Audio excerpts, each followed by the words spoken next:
Building on the rock, when faith becomes obedience. Jesus once spoke words that sound simple, but they go very deep into the heart of our faith. In Luke 6 verses 46 to 49, he asked a strong question and then told a powerful story. This was not just a lesson for the people standing before him that day.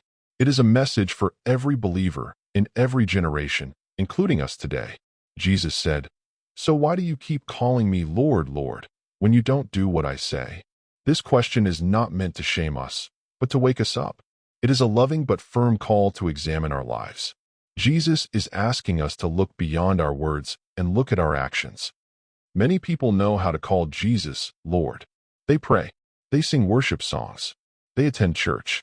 They know Bible verses. But Jesus points out something very important.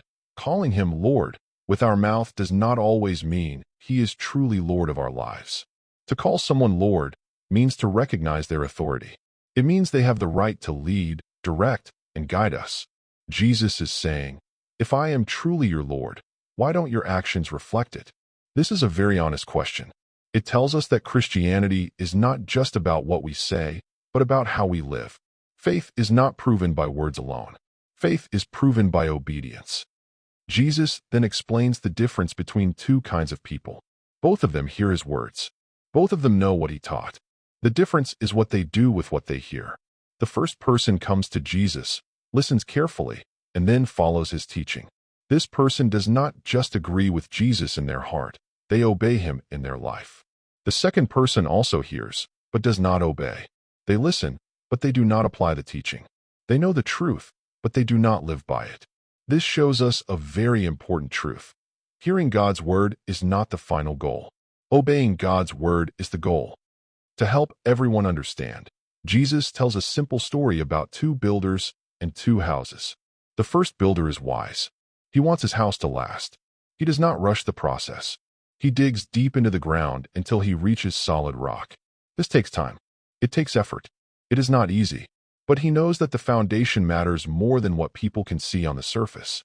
When the house is finished, it may look like any other house. But what makes it strong is what is hidden beneath it, the solid foundation on the rock. Then the storms come. Floodwaters rise. Strong winds beat against the house. But the house does not fall. Why?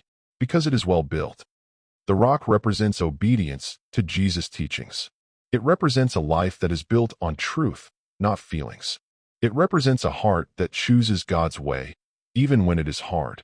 Building on the rock means trusting Jesus enough to follow him, even when we do not fully understand. It means forgiving when we want revenge. It means loving when it is uncomfortable. It means choosing righteousness when sin looks easier. The second builder also builds a house, but he builds it quickly. He does not dig deep. He places the house directly on the ground. From the outside, it may look fine. People may admire it. It may seem strong at first, but there is a problem. There is no foundation. When the floods come, and they always come, the house cannot stand. It collapses. And Jesus says it collapses into a heap of ruins. The damage is great. This builder represents the person who hears God's word but does not obey it. They know the truth, but they ignore it. They delay obedience. They choose convenience over commitment. One of the most important lessons in this passage is this: storms come to both houses. Jesus did not say that the obedient person will not face storms. He did not say that following him will remove all trouble. Floods, trials, hardships, disappointments, and challenges come to everyone. The difference is not the storm. The difference is the foundation.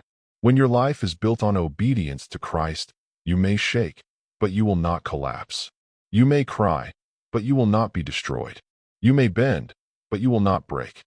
Jesus' words are strong, but they are spoken in love. He wants us to build wisely. He wants our faith to last. He wants us to stand firm when life becomes difficult. He knows that words alone will not hold us up in the storm. Only a life rooted in obedience will. This teaching challenges us to ask ourselves honest questions. Am I only hearing God's word, or am I living it? Is my faith visible in my daily choices? Is my life built on truth or on convenience? Digging deep is not easy. Obedience is not always comfortable. Following Jesus often requires patience, humility, and sacrifice, but it is always worth it. A strong foundation is built one act of obedience at a time, one decision to forgive, one choice to obey, one step of faith, one moment of trust. Jesus is inviting us today to examine our foundation. He is calling us not just to admire his words, but to obey them, not just to call him Lord, but to live as people who are led by him. If we build our lives on Christ and follow his teachings, we will stand firm. No matter how strong the storm is, our lives will not fall apart. Because a life built on obedience is a life built on the rock. If this message blessed you, please like, share, and subscribe for more Bible teachings and encouragement. God bless you.